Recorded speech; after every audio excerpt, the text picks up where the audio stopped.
کوئی درمیان میں مثلاً ایک بیوی آ کے شکایت کر رہی ہے اپنی ساس کے بارے میں سن لوں گا، لیکن یہ کہ حقیقت کیا ہے دونوں طرف سے جب تک نہ ہو آمنا سامنا، تو اگر کوئی شرعی وجہ ہے، ایمان کا مسئلہ، عقائد بدل لیے، کوئی ایسا حرام کام اختیار کیا ہوا ہے اور وہ اس وجہ سے نہیں مل رہے، وہ اور بات ہے، لیکن جان بوجھ کے نہیں مل رہا تو وہ گناہگار ہے، قیامت کے دن وہ جواب دہ ہوگا۔ تو اولاد سے تو اولاد اپنے طور پر کوشش کرے، ان کو کوشش کرتی رہے، کوشش کرتی رہے، لیکن وہ نہیں ملتا ہے تو اولاد کی طرف وہ اس کا وبال نہیں ہوگا۔ ہم کا جو افطار پیک ہے وہ ضرور ان سے۔ قمر علی صاحب کی کالج۔ السلام علیکم۔ السلام علیکم جی، نور صاحب قمر علی بات کر رہا ہوں سر۔ جناب علی قبلہ الحمدللہ آپ کا پروگرام بہت اچھا جا رہا ہے، بہت بہت مبارک ہو آپ کو۔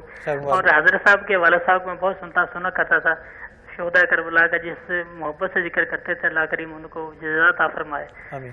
اور قبلہ ایک سوال یہ تھا کہ جو میاں بیوی غلطی سے آپس میں ناراضگی سے ایک دوسرے کو طلاق دے دیتے ہیں اور پھر وہ ایک پلان کر کے حلالہ کرتے ہیں، تو اسلام میں اس کی گنجائش ہے یا نہیں ہے؟ اس موضوع پر میں صرف اتنا بتا دوں گا کہ طلاق ہمیشہ غصے میں ہی ہوتی ہے، پیار میں نہیں ہوتی۔ کبھی کسی نے پیار میں طلاق نہیں دی، ہمیشہ غصے میں ہی دی ہے، ناراضی ہو جاتی ہے تو ہی دی جاتی ہے۔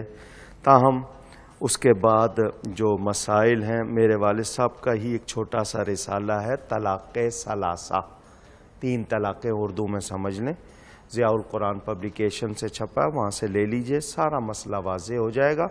حلالہ قرآن میں بیان ہوا ہے، حلالے کا شرعی طریقہ علماء نے واضح کیا ہے، ویسا ہی کرنا چاہیے۔ اگر غلط طریقے سے بھی کیا ہے تو حلالہ ہو جائے گا، لیکن غلط طریقے کے گناہگار ہوں گے۔ جی بھی وعلیکم السلام۔ میں گجرات سے آئی ہوں۔ جی گجرات سے۔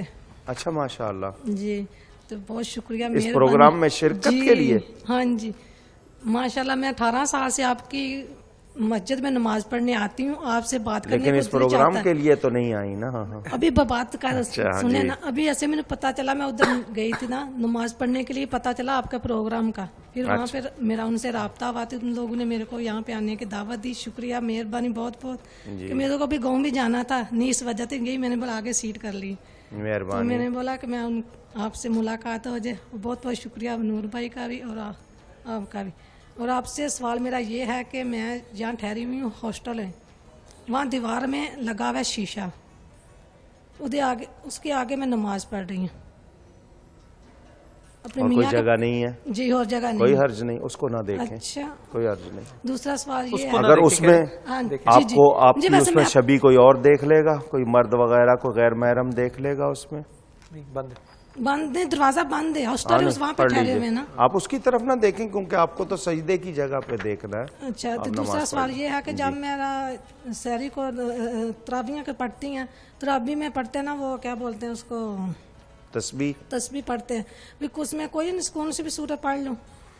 قرآن شریف میں تسبیح کا مطلب اللہ کی پاکی بیان کرنا، صرف سبحان اللہ کا عدد 30 مرتبہ پڑھ لیا، تیسرا کلمہ پڑھ لیا، یا اس کے علاوہ صرف سبحان اللہ کی تکرار کے علاوہ اور کوئی تسبیح کے الفاظ آپ کو یاد ہیں، آپ وہ پڑھ سکتی ہیں، کوئی بھی دعا کر سکتی ہیں، لیکن تسبیح سے مراد اللہ کی پاکی بیان کرنا۔ جی ایک سوال، اب ادھر سے یا ادھر چلیں یا اچھا آپ پوچھ لیجئے، آپ پوچھ لیں، اور یہ آپ تک بھی پہنچ گیا ہم ٹی وی کا افطار پیک، اور یہاں بھی میرا خیال پہنچ جائے گا۔ جی بسم اللہ۔ السلام علیکم مولانا صاحب۔ وعلیکم السلام۔ میرے آپ سے 2 سوال ہیں اس وقت۔ ایک تو ہر بندے کے 2 سوال ہیں، اتنے تفصیلی نہیں جی ہیں، ارشاد، وقت بڑا کم ہے۔ تھوڑی سی توجہ چاہتی ہوں اس کی کہ رمضان میں خواتین کے لیے تراویح پڑھنا ضروری ہے یا نہیں؟ دوسرا سوال کہ رحم دلی کے درجات بحیثیت مسلمان ہمارے لیے کتنے ہیں، اس کی وضاحت ذرا فرما دیجیے گا۔ ہمارے یہاں ہوتا یہ ہے نا کہ ایک پروگرام میں آپ آئے، باقی پروگرام آپ نہیں دیکھ سکے، یہ تمام سوال ریپیٹ ہو رہے ہیں۔ روزہ جس نے بھی رکھنا ہے، جس پر روزہ ہے، اس کے ساتھ تراویح ہے، مرد ہو یا عورت، معاف نہیں ہے، معاف کیجیے گا۔ تو ذہن میں رہے کہ ہر مرد و عورت نے تراویح پڑھنی ہے جس نے روزہ رکھنا ہے۔ بلکہ میں آگے آپ کو بتا دوں روزہ نہیں رکھ سکتا ہے تراویح پھر بھی پڑھے کسی مجبوری کی وجہ سے، تو تراویح نہ پڑھنے کی کیا مجبوری ہے؟ تو اگر وہ تراویح پڑھتا ہے تو ثواب لے گا، تو کوشش کریں اس میں۔ اور باقی رحم دلی کے حوالے سے بہت یہ ہے کہ ہمیں سکھایا گیا ہے کہ ہم معاملات میں عقیدے میں نرمی نہیں کر سکتے، لیکن آپس میں ایک دوسرے کے ساتھ بھلائی کریں، اچھی طرح پیش آئیں، اس میں رحم دلی ہے، ہمدردی ہے، تو وہ آپس میں رشتے میں بھی ایمانی رشتہ ہو، انسانی رشتہ ہو، مومن دوسرے کے لیے یقیناً نعمت ثابت ہو، اذیت ثابت نہ ہو۔ سبحان اللہ، مومن دوسرے کے لیے نعمت ثابت ہو، اذیت ثابت نہ ہو، بہت ہی اہم بات۔ اور وقت کی گھڑیاں جو ہیں وہ بیت رہی ہیں ہمیشہ کی طرح، جیسا کہ ہے انسان کا مسئلہ تو وقت ہے خواتین حضرات۔ اسامہ ہمارے گیراج اسکول کے جو ہیں انہوں نے آج روزہ رکھا ہے جی، پہلا ماشاءاللہ، اور آج یہ احمد صاحب سے ان کی ادھر تشریف لائیں۔ اسامہ میاں السلام علیکم، کتنی عمر ہے آپ کی؟ 12۔ ان کو مائک تو دے نا۔ 12 سال، کیا پڑھتے ہیں؟ بھی اردو چل رہی ہے اسکول میں۔ اردو چل رہی ہے، گاڑی وہ مطلب پہیوں پہ چل رہی ہے، پیدل چل رہی ہے؟ ایسے پوچھ رہا ہوں آپ سے، آپ نے کہا نا اردو چل رہی ہے اس لیے پوچھ رہا تھا۔ آپ کیا پڑھ رہے ہیں؟ کون سی کلاس میں پڑھ رہے ہیں بیٹا؟ 3 میں پڑھ رہے ہیں۔ کیا بننا چاہتے ہیں آپ؟ ڈاکٹر۔ کون سے ڈاکٹر؟ یہ علاج کرنے والے؟ تو بڑی بڑی فیسیں لینے کے لیے کہ کمائی بہت ہے؟ پھر مدد کرنے کے لیے۔ اگر یہ بڑے ہو کے بھول گئے تو؟ انشاءاللہ کبھی نہیں بھولوں گا۔ اللہ ماشاء اللہ۔ تو آپ نے روزہ رکھ کے کیسا محسوس کیا؟ میں نے یہ اللہ تعالیٰ کے کافی نزدیک ہوں۔ واہ، یہ آپ کو محسوس ہوا؟ آپ کو دوسروں کا درد ہوا کہ جو بھوکے رہتے ہیں ان کو کتنی تکلیف ہوتی ہے؟ جی ماشاء اللہ، زندہ باد۔ لائیں جی، مبارک۔ یہ آپ کے ماشاء اللہ، تشریف رکھیے نا ادھر، یہاں یہ بیٹھیے، بیٹھو نا استاد۔ ہاں یہ لے لیں۔ وہ اتنا آہستہ آہستہ آپ کیوں بول دیتے ایسے؟ اس کو تھام لو بے شک۔ ماشاء اللہ، نہیں وہ تو بول چکے نا، اب اور بولنا ہے جی۔ ہمیں۔ کیسا لگا بھیا؟ اچھا اچھا لگا؟ جی، ٹھیک ہے، یاد رہے گا مطلب یہاں آنا اور انشاءاللہ زندہ آ باد۔ جاؤں گا۔ تو وہ پھر جب ڈاکٹر آپ بن جاؤ اور اگر ہم موجود ہوئے اس وقت تو پھر آپ ہم سے تھوڑی سی فیس لیجیے گا۔ نہیں لیں گے؟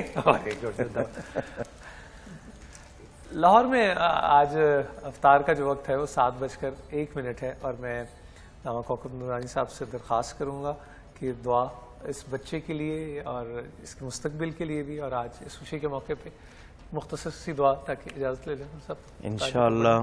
بس یہ ہے کہ جتنے بھی ناظرین ہیں، دوسرا عشرہ شروع ہو گیا، میری گزارش ہے رمضان کے بارے میں کہا جاتا ہے پہلے 10 روزے چلتے ہیں، دوسرے 10 روزے دوڑتے ہیں، اور تیسرے اڑتے ہیں۔ تو ہم کوشش کریں یہ لمحے جو میسر ہیں ان کی قدر کر لیں، اپنے وطن کو بھی سنوار لیں، اپنے آپ کو بھی سنوار لیں۔ مجھ سے گفتگو میں کہیں کوئی غلطی ہوئی ہو، اللہ تعالیٰ کی بارگاہ میں توبہ کرتا ہوں، دعائے خیر۔ آمین آمین یا ارحم الراحمین یا ارحم الراحمین۔ اللہم صلی وسلم وبارک علی سیدنا و شفیعنا و حبیبنا و مولانا محمد وعلی آلہ و صحبہ۔ یا اللہ کریم اس کم سن بچے کا بھی اور ہم سب کا روزہ قبول فرما۔ آمین۔ اور بھی کتنے معصوم بچوں نے روزے رکھے ہوں گے، ان کا یہ شوق، تیری محبت، دین سے یہ دلچسپی برقرار رہے۔ یا اللہ کریم ان بچوں کے بھی روزوں کو قبول فرما، اور ان کی برکت سے دنیا بھر کے مسلمانوں کو عزت عطا فرما، غلبہ عطا فرما۔ جہاں کہیں مسلمانوں پر ظلم ہو رہا ہے الہی مسلمانوں کی مدد فرما، آمین۔ مسلمانوں کو ان کا کھویا ہوا وقار پھر عطا فرما، یا اللہ کریم بیماروں کو شفا عطا فرما، آمین۔ یا اللہ کریم ہمارے وہ بزرگ دوست احباب جو ایمان کے ساتھ چلے گئے ان کی مغفرت فرما، آمین۔ جتنے دعا میں شامل ہیں سب کی دلی نیک جائز مرادیں پوری فرما۔ یہ پروگرام پیش کرنے والے تمام احباب جو محنت کر رہے ہیں، یہ پوری ہم کی انتظامیہ، ان کو بھی برکتیں اور رحمتیں عطا فرما، اور سب کے صدقے ہمارے حق میں بھی خیر فرما۔ وصلی اللہ تعالی علی خیر خلقہ ونور عرشہ وقاسم رزقہ وزینت فرشہ وعرشہ سیدنا وشفیعنا وحبیبنا ومولانا محمد وعلی آلہ واصحابہ وبارک وسلم اجمعین، آمین برحمتک یا ارحم الراحمین۔ عزیز خواتین و حضرات، اب انشاءاللہ آپ سے ملاقات ہوگی، دسترخوان جب سج جائے گا اور دا گیرج اسکول کے بچے ہمارے ساتھ انشاءاللہ افطار کریں گے۔ میں ایک بار پھر علامہ کوکب نورانی قادری صاحب کا شکریہ ادا کروں گا، دعا کی درخواست بھی ہے مولانا صاحب۔ ملتے ہیں آپ سے سپریم بریک کے بعد۔